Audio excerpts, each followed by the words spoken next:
buenos días compañeros, buenos días profesora Luz Estela. Mi nombre es Hanner Lescano Chalá. En este momento vamos a exponer dos pequeños temas que son muy agradables, muy interesantes. Ellos son la coercitividad y la coacción. Entonces, para entender bien estos dos temas, necesitamos como sacar las pequeñas diferencias que existen en cada uno de ellos, ¿sí? ¿De qué se trata cada uno de estos dos puntos, ítem a tocar? Entonces, aunque son dos términos que muchas veces son utilizados como sinónimos, siempre hay algo que los separa. Entonces, para comenzar podemos decir que la coerción es un medio mediante el cual se ejerce presión sobre una persona o un grupo de individuos para condicionar su comportamiento. De allí que podemos ver que el derecho y los sistemas que regulan el comportamiento del hombre, ¿sí?, vienen a hacer aquí presencia con el ánimo de ejercer sanciones más que utilizar la violencia en este tipo de ítems. Aquí hablamos de la coerción. Un ejemplo claro de la coerción tenemos aquí, vayámonos, un ejemplo muy claro que a diariamente está sucediendo en nuestra localidad, nuestro municipio, nuestra ciudad, Quibdó. Cuando un agente de tránsito impone una multa a un vehículo, en este momento el agente de tránsito está ejerciendo el principio de coerción. ¿Por qué? Porque una persona no puede salir de su casa sin atender a los determinados reglamentos que existen en la sociedad. Entonces, ese vehículo que va a máxima velocidad, a una velocidad fuera de lo normal, el agente de tránsito puede ejercer la coerción allí. ¿Para qué? Para evitar un accidente o problemas legales con la persona que lleva conduciendo ese vehículo.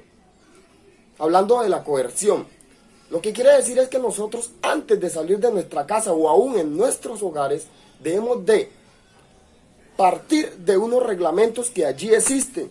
En el momento que esos reglamentos no sean practicados por nosotros mismos, en medio de la sociedad, en medio de nuestra familia, tendemos a ser sancionados, sea moral o físicamente, digámoslo así.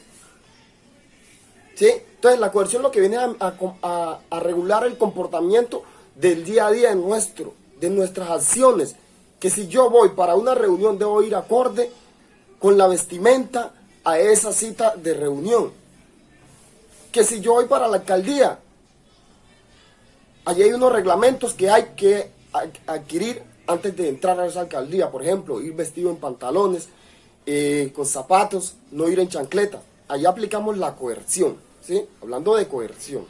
Entonces, ahora bien, para pasar a la coacción, ¿sí?, hace referencia a esa presión que se ejerce de tipo violento, a esa presión física, psíquica o moral que se ejerce sobre una persona para obligarlo a hacer o decir algo que está contra su voluntad.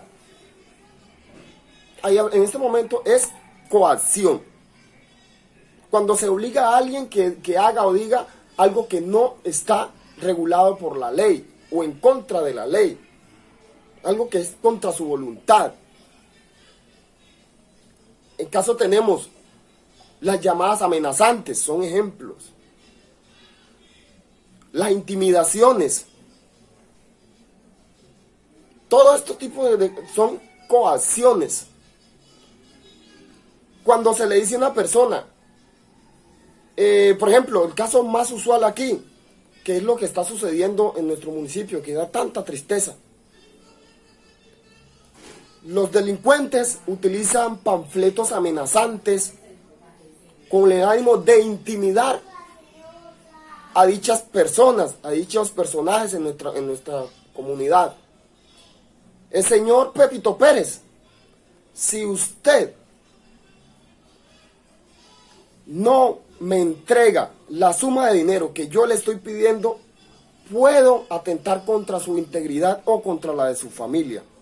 Son ejemplos claros de coacción, ¿sí? Tengamos en cuenta que la coacción, esta viene a ser como presión, pero haciendo uso de la violencia, sea física o sea verbal, ¿sí? Pero hay una presión. Cuando esa persona acostumbra a ir todos los días a tu lugar de trabajo con el ánimo de llamar tu atención, está ejerciendo una presión. Pero entonces entendamos que esa persona siempre busca un objetivo allí, cuando acostumbra a ir, que a presionar y a meterte, ¿sí? Está haciendo una coacción. Esos son delitos.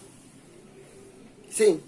Pero entonces, la coacción y la coerción, estos dos términos son indispensables para asumir culpabilidades o responsabilidades, ¿cierto? De allí que podemos ver que los medios de coacción pueden ser materiales cuando se ejerce una presión física, ¿sí? Y cuando son medios de inmaterial, ahí hablamos, cuando es medio inmaterial, hablamos de lo psíquico o lo verbal, o lo moral, perdón, ¿sí? Entonces, allí está la diferencia entre las dos. Una es física, material, pero es física, y la otra es inmaterial, cuando es psíquica y moral, hablando de la coerción. Ahí está la pequeña diferencia entre estas. Más adelante podemos ver que la coacción, se desprende de algunas pequeñas ramas. Entre esas está la coacción al derecho. Entonces, la coacción al derecho, esta nos dice que jurídicamente hablando, esta coacción se denomina cuando el derecho tiene la potestad de hacer presencia en esta para hacer valer la ley, para hacer valer el cumplimiento de esa ley. Ahí hablamos de coacción en derecho. También tenemos la coacción al derecho penal. Esta penal se da cuando se ejerce la violencia, ¿sí? Cuando hay exceso de fuerza. Ahí hablamos de esta coacción penal. Entonces, esa fuerza se hace con el ánimo de hacer que una persona diga lo que no quiere decir, haga lo que no quiere hacer. Esto es penal. También tenemos la coacción al voto, muy utilizado, muy bien, por nuestros agentes gubernamentales. Pepito Pérez, si usted no vota por el candidato mío, puede perder su empleo, puede perder estos beneficios. No dejan que la persona sea libre en su libre acción. Hablamos de coacción al voto. Muy bien, entonces, cuando hay una coacción y una coerción, entendamos primero que la coerción hace referencia más que todo al comportamiento personal, a lo moral. Ya la coacción es más libre, ¿sí? Esta es más expandida. Muy bien, habiendo explicado estos dos temas, espero haberles quedado claro. Con esto me despido. Mi nombre es Hanner Lescano Chalá.